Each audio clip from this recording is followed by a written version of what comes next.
Ajayi showed off his home run ability on a 46-yard two-count run in his Eagles debut.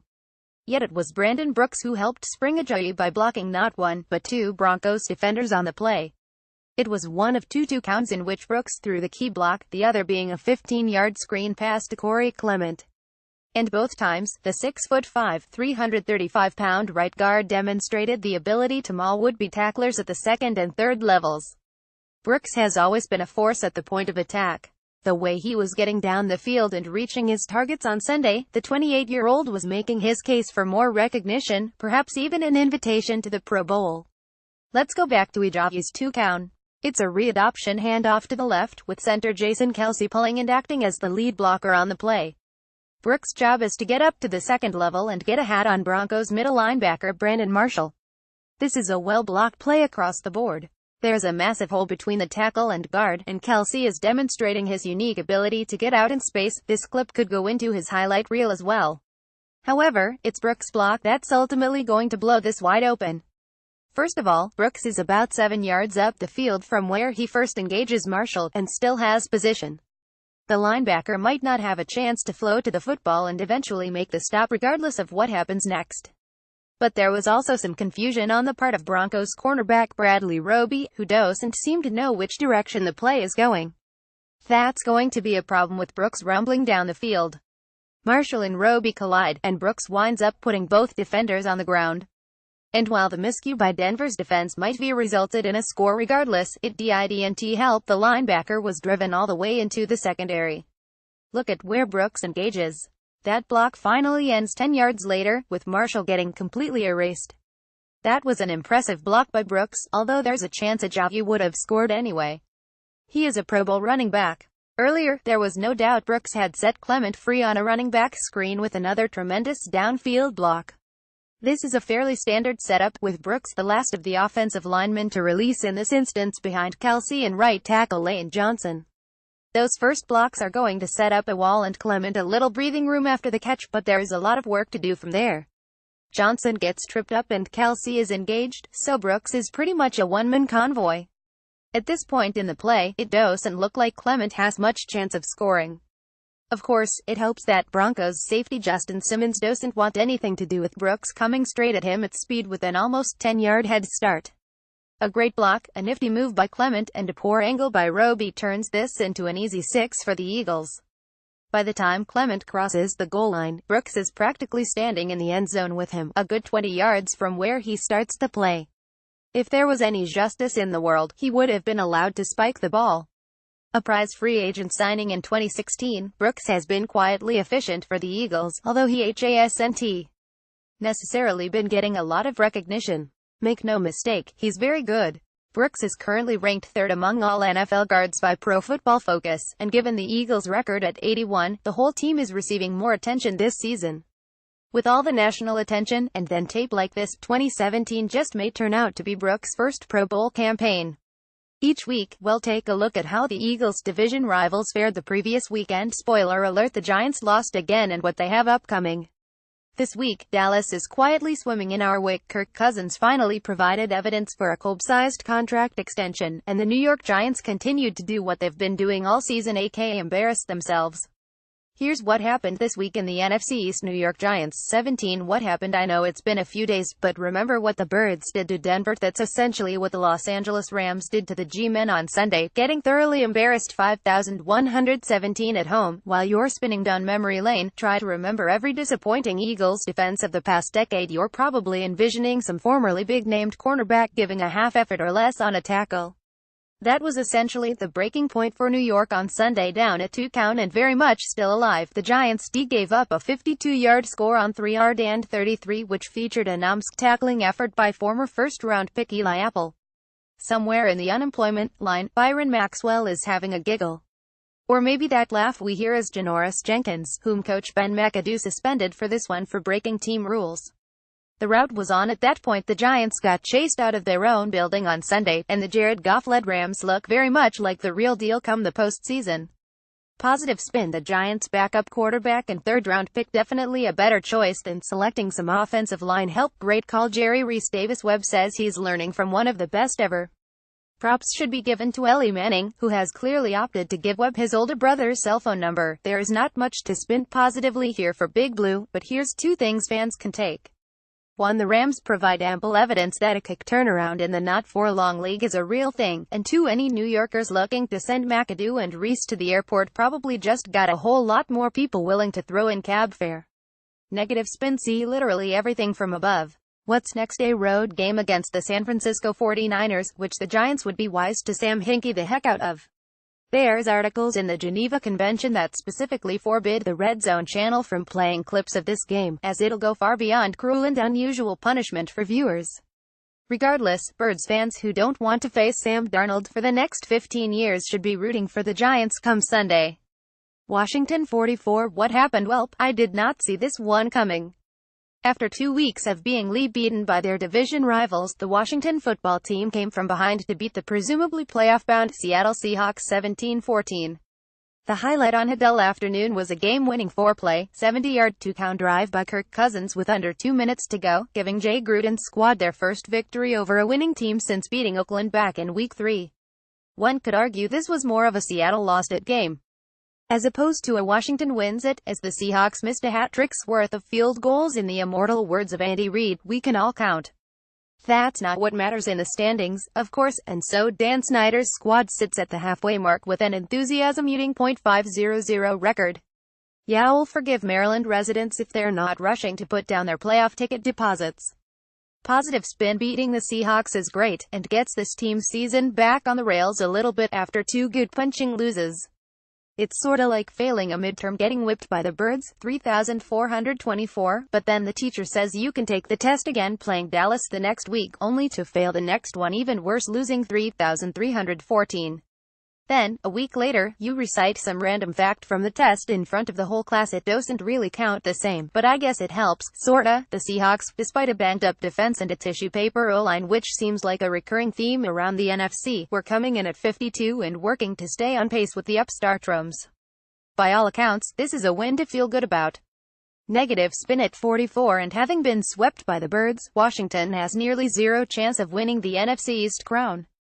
Their offensive line, meanwhile, makes the Giants' trenches look semi-competent by comparison, which is like arguing whether Coca-Cola's New Coke or Microsoft's Zune had the larger cultural impact.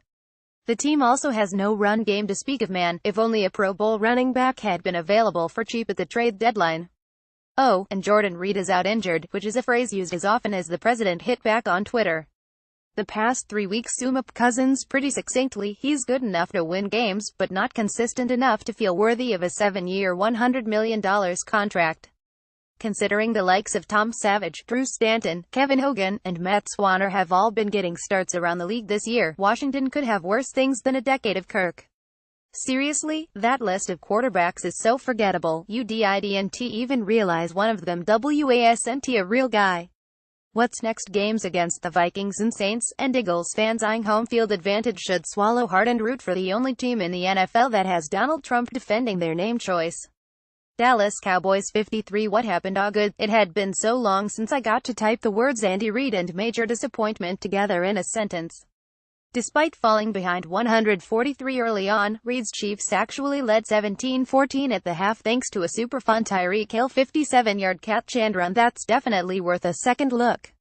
Let me know if you think any of those Cowboys defenders are gonna work to take down Ajayi and LeGarrette Blount in the cold come December 31st, or better yet, the NFC Championship game.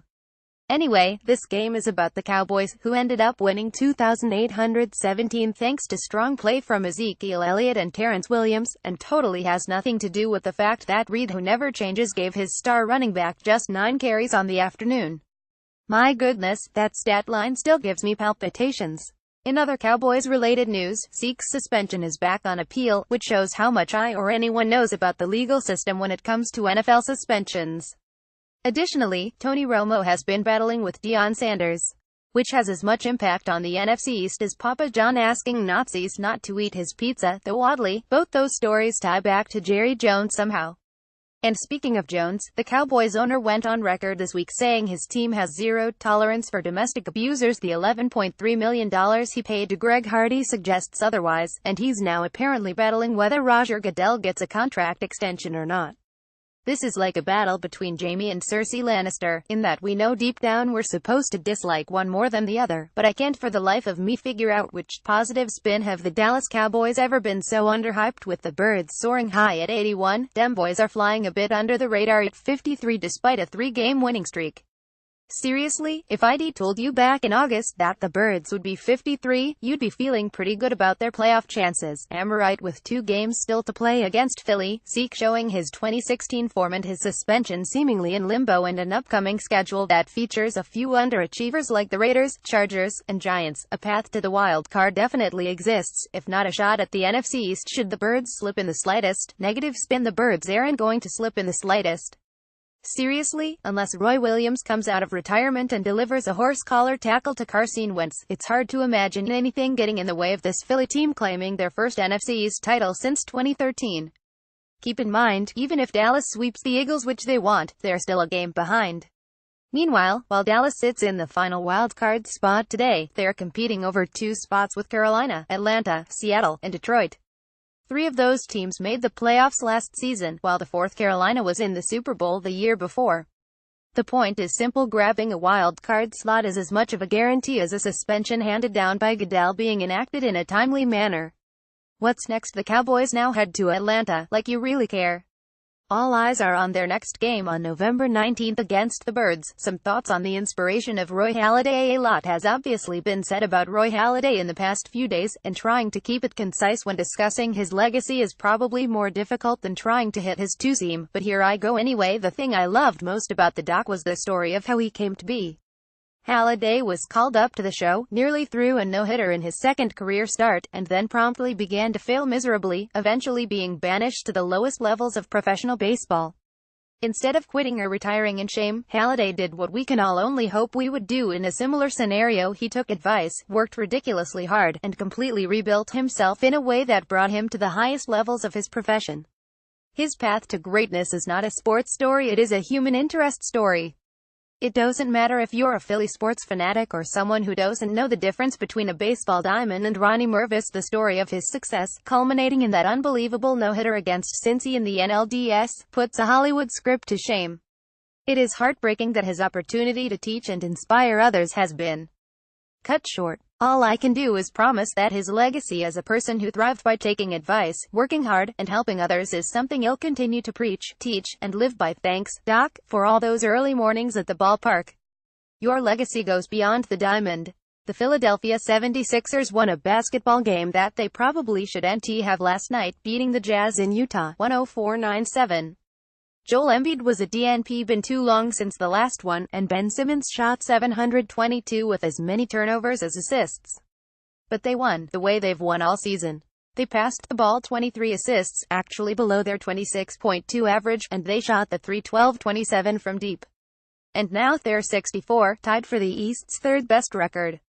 Love is strange, the shooting 3rd best from range in the league, if you can believe it, with the 5th most makes on average, is the starkest part of the Sixers' success this season. Besides the whole, having 2 future superstars thing. A franchise that has historically lacked for floor stretching, comically so at times, particularly in the later years of the Doug Collins era and the pre-adolescence of the process, is now one of the great bombs-away threats of the entire association. Here's 5 quick stats that should drive home the lunacy of all this. The Sixers haven't had a rotation regular shoot over 40% from 3 since Hollis Thompson, 40.1% in 201,415. Through 11 games this year, they have 5 J.J. Redick, 43.4%, Jared Bayless, 42.2%, Robert Covington, 50%, T.J. McConnell, 50%, and Dario Saric, 40.9%. The Sixers already have 6 games where they've made 12 or more triples. In 201,314, the first season of the process, they had 4 such games all season. Only one 76er has ever hit 200 threes in a season: Kyle Korver, 226 in 200,405. Both J.J. Redick and Robert Covington are on pace to beat that mark this year. Only 5 players in the NBA have hit 35 threes so far this season. Of those, Robert Covington's 50% rate is easily the highest. Klay Thompson is second at 45.9%. The 76ers have shot over 35% from deep for a season just 6 times, with the best season coming in 19,941,995, otherwise known as the Dana Bajos season, at 37.9%. They're currently shooting 39.9%, wild. Just wait till JoJo starts hitting 'em.